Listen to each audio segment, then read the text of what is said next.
Hey everyone, it's really awesome to be at GOTO this year. This is one of my favorite conferences, so I'm super excited.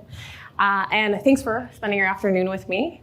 I'm here to talk a little bit about tech debt, specifically why I think we as engineers should talk about tech debt a little bit less and consider reframing how we think about this work. So before I talk about that, just want to give you a brief intro to who I am and what I do. My name is Emily Rosengren. Like he said, I'm a director of engineering at Grainger. If you haven't heard of Grainger, we're the largest MRO distributor in North America. That means we work with maintenance, repair, and operations. So we help our customers make sure that they can keep their operations running smoothly and safely. And specifically in the technology group, we build systems that help our customers find the products they need, and they help us get them the products they need quickly. My teams in particular support our KeepStock product. So KeepStock does inventory management for Grainger customers. So we help our customers have the right product in the right place at the right time. And we have a variety of different technology solutions that help us do that. We have an inventory management platform, a website, a mobile app, and a lot of vending machines all throughout the US that we build and maintain. Prior to that, I did spend over 10 years in technology consulting, working as an engineer and tech lead in a lot of different companies, helping teams build software. So to kick things off, I wanted to talk about a concept that Marie Kondo introduces in this book. Has anybody read this book or heard of Marie Kondo? Cool, yeah. So this is a really awesome book, The Life-Changing Magic of Tidying Up. It's all about how to think about decluttering your life and maybe how to better organize your things. And Marie has a lot of interesting ideas in this book, but one in particular I wanted to kind of kick us off with today is this idea that when you've decided you want to get rid of some possessions, the first thing you should do is take each of those things and thank them for their service. They've served you well, you've had them for a long time, they've been useful, but you should thank them and then let them go. And what I want to encourage us to think about is this idea of tech debt, and the way we've used this metaphor for the last 30 years has been really useful, but is it still serving us in the way that we need? And if it's not, let's be okay with thanking it for its service and possibly letting it go and replacing that with other things. So when I talk to tech leads and engineers, this is something I hear a lot. I can't get my tech debt prioritized. How can I get my product manager to listen to me? How can I get this work prioritized? It matters, but I can't get anyone to listen. When I was first playing a tech lead role, which was a number of years ago at this point, this is something that I thought about a lot. I was part of a tech lead training and a cohort of other first-time tech leads, and we were kind of taught that part of our responsibility as tech leads was to make sure that our team's tech debt work was well organized and that we were able to get done what was important. And it was our job to represent that. And I spent a lot of time thinking about how to organize this work, how to talk about it, what mattered. And after playing tech lead roles for a number of different years, at one point I was sitting in a group of my peers, and this topic came up again. Some other tech leads were saying, I'm having trouble getting my tech debt work prioritized. And how are you all doing this? And as I was sitting there, I realized something that I'd never noticed, which is that I wasn't really having this problem. The work that I thought was important was getting prioritized.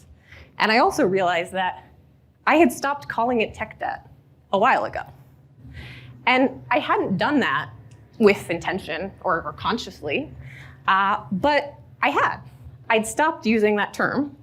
And because I'd stopped doing that, I realized there were subtle ways that I was thinking about this work differently, and I was talking to my teams differently about it. And it was making it a lot more likely that what I was recommending was getting prioritized. And so once I realized that, I started to pay a little bit more attention to what I was doing and how that was different than what I've been doing before and what I saw some of my peers doing. And that's really what this talk is about. So before we talk about that, let's talk about what tech debt is and how we got here. Ward Cunningham made up the idea of tech debt, And this is a quote from him when he first coined the term around that same time. He said, if we failed to make our program align with what we then understood to be the proper way to think about our financial objects, then we were going to continue to stumble on that disagreement, which is like paying interest on a loan. And what Ward has done here is really quite clever. At the time, he's working on a small talk project in the financial industry, and he's trying to explain to a non-technical stakeholder why they should spend more time changing the way their code is organized so that it's more intuitive for engineers. And that's a pretty abstract idea, especially if you're not an engineer. And so what he's done is he's made up a metaphor that's relevant to his stakeholders to just talk about that. And it works. It's really quite clever.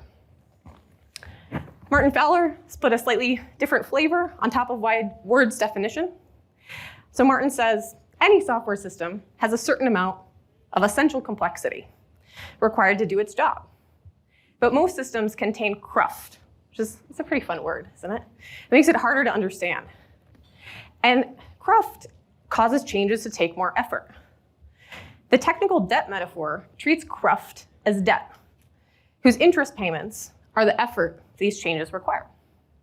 Now, there's nothing wrong with these definitions. They're pretty clever. And if they weren't, we probably wouldn't still be talking about it 30 years later. But there's also a lot that's changed about the way that we deliver software from the time when this metaphor was first coined. And I think that's part of why we need to really question if this is the right metaphor for us to continue to use in the context that we're using it. So specifically, there are two key things that I think are relevant that have shifted. Now, a lot more of our teams are product-oriented than they were when we first came up with this term. So the way we're organizing our teams and investing in software is different. And also, we have more cloud-native distributed systems. We still build monoliths occasionally, but it may not be the norm like it would have been when this term was originally coined. So let's talk about both of those things. It used to be the case that most of our software projects were funded with project-based cycles. And usually, the people controlling that funding were non-technical. And typically, IT might have really been considered a cost center. Now, Gartner estimated in 2022 that 80% of organizations building software were product-centric, at least in some capacity.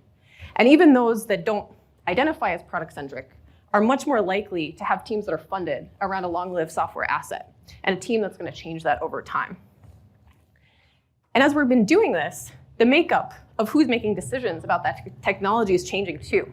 We're much more likely to have product managers embedded on our teams that may be quite technical and may understand the technology that we're building and the choices that we're making. Maybe some of them were engineers themselves. And the technology that we're building is seen as a direct enabler of our business strategy rather than just a cost. So a lot's changed about who's making decisions about products, about our technology, and how we're organized around it. I also said that cloud-native distributed systems have shifted things in ways that are relevant. So let's talk about that. And so if we think about what it was like building systems back on that project when Ward was first talking about tech debt, as a typical day in the life of an engineer, you might be working with the language of your choice, a database technology, probably an Oracle one, and your text editor. And that might be about it. And I don't mean in any way to imply that life was simpler or that we weren't solving complicated problems then, but it was different. The tool and technology landscape was simpler. And the ways that our systems were architected was also simpler. And so when we think about that problem space of what kind of changes to our software will inhibit future changes and slow us down, the kind of things that were most relevant were how we'd organize our application code. So a lot of the early discussions about tech debt and why we kind of coined that metaphor originally were about object-oriented programming design and how to best do that. Now, let's compare that to today. Every summer, Grainger has some interns that work with us for the summer. And at the end of their internship, we ask all of our interns to do a final presentation where they talk about what they've done and what they've learned. And what I'm about to show you is a real slide made by an engineer on my team that was an intern with us last summer.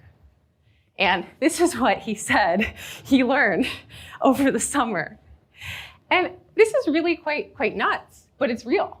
A typical engineer really might use all of these things in a typical day. And a lot of these things are in place, and the way we're building our systems now, we're doing this because it's helping us to build more complicated systems more effectively, but it changes the landscape. When we think about, in this environment, what things could slow you down from making future changes, suddenly how we've organized our application code is just one piece of that. And so what's gonna matter when we're thinking about investing in changes to our systems is a lot more dependent on the context of what the change you're trying to make is, and your team, and the skills you have, and the organization around you than it's ever been before. Also, our systems, because we're building ones that are more distributed, we're more likely to have smaller components. It may be more likely that I completely rewrite a service or replace it than I make a significant change to it over the course of its life cycle. So, given these shifts, I think the way we as engineers have been using this tech debt concept is starting to hold us back. And I think that it's holding us back in two main ways that I want to talk about. First, it tends to kind of put us in a box. And second, it's a backward-looking concept.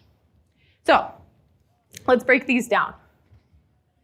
First, the minute we say tech debt, we've prefaced it with tech. So we've created this box, conceptually, that we've constrained ourselves to thinking about. We focus our efforts on thinking about how to improve the tech of our projects, instead of thinking more holistically about the products that we're working on and what could be improved about them overall.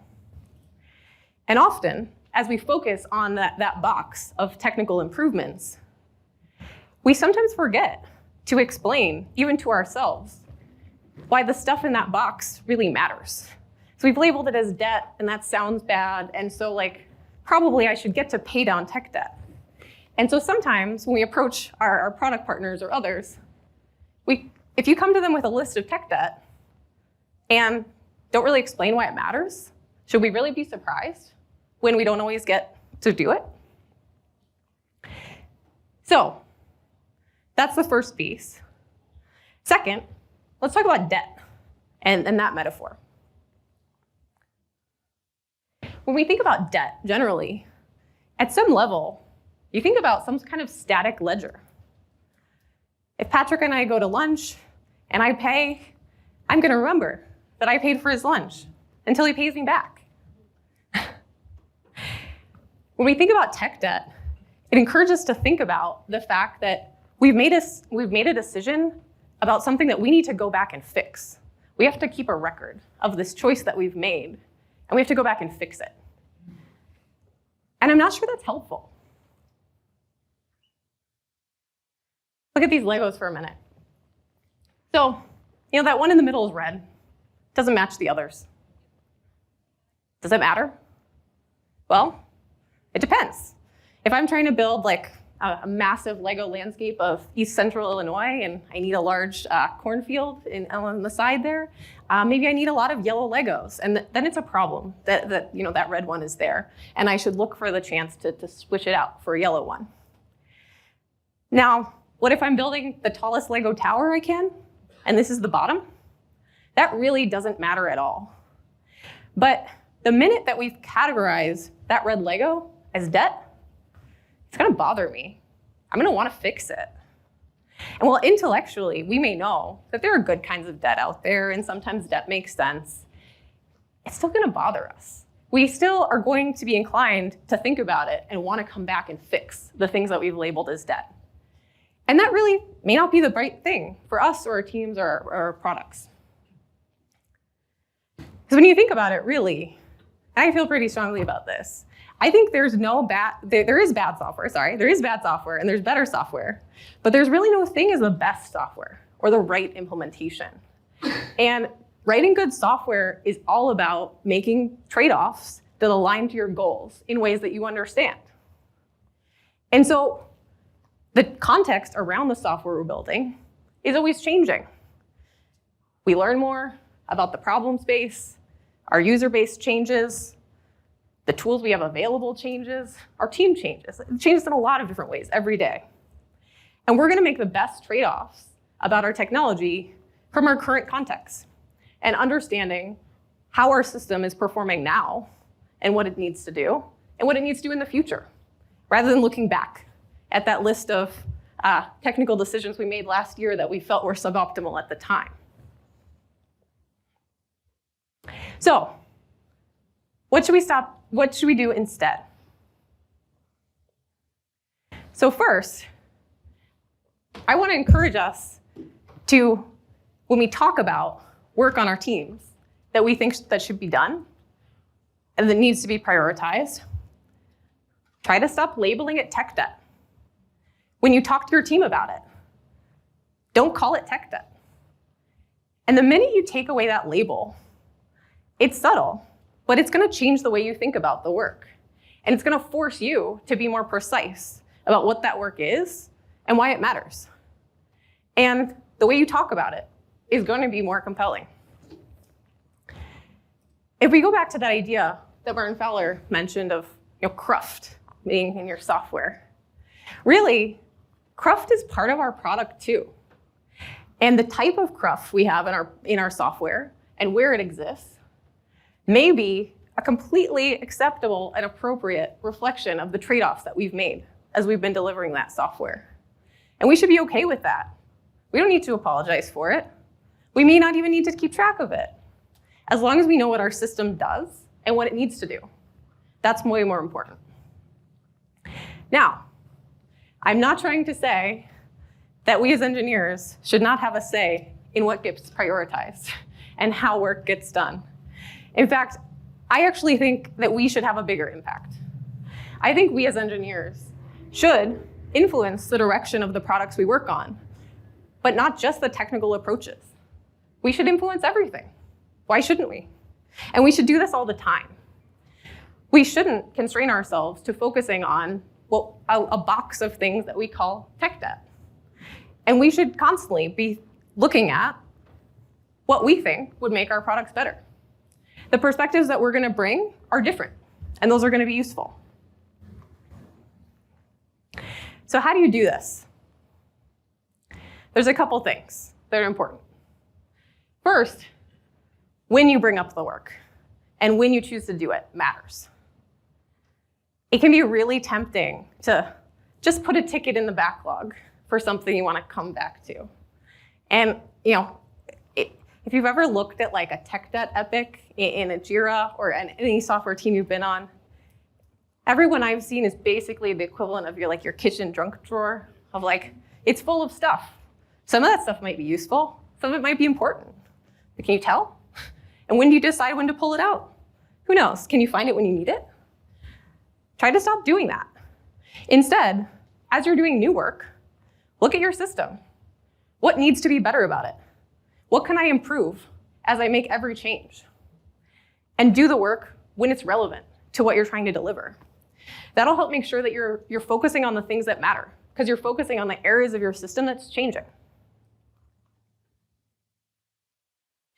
And second, this is easy to say and quite hard to do. Explain the why. Every time you want to do something differently on your team, first step is, can you explain to yourself why it matters, given the strategy of your product and what you're delivering? And then, make sure you can explain it to your team, both the engineers and the non-engineers on your team. And this will take practice. When you explain the why, try not to use the words tech debt, bad, old. Be more specific. The more precise you can be, the more likely you're going to influence the direction, and the more likely someone else is going to understand. And you might find as you do this, that you have things on your list that you can't explain why they matter. And then you got to be okay with letting those go. Those might not matter right now, and that is okay. And the last one, I think this is actually the most important. Understand the product roadmap and care about that too. Are there approaches to meeting the customer need that are lower effort to implement or maintain? The more you understand about the strategy of your product and what matters, the better your recommendations are going to be, and the more likely you're going to get other folks to listen to you about what you think should change. I think if we start shifting the way we think about this work and start talking about it differently, we can go from being those tech leads and engineers that feel like this hard problem, I can't get my tech debt prioritized, to, we can get our recommendations prioritized. When we're recommending things that are timely, product strategy relevant, why not? And I'm going to make a lofty claim here, but it's actually true. Since I started shifting my approach, and even though I didn't do it on purpose initially, since I stopped talking about tech debt to my teams and my product managers, and I started to kind of break down what the work was and bringing it up more incrementally, I played, I think, 3 different tech lead roles over years. And no one ever said no to something I brought up, ever. So I think it works if we can reshape how we talk about this. So where do you go from here? I think the first thing I would do is, if you have a tech debt bucket on your team, in your organization, if you don't do anything else, I would encourage you all to have a look at it. What's in it? Break that down. For each of those things, how do those things support the goals of your product or your system? And can you explain that clearly to your stakeholders? And your list may change as you ask yourself these questions. But I think if you start here, you're well on your way to coming up with lists of recommendations for how your system should change that really will be listened to in an impactful way.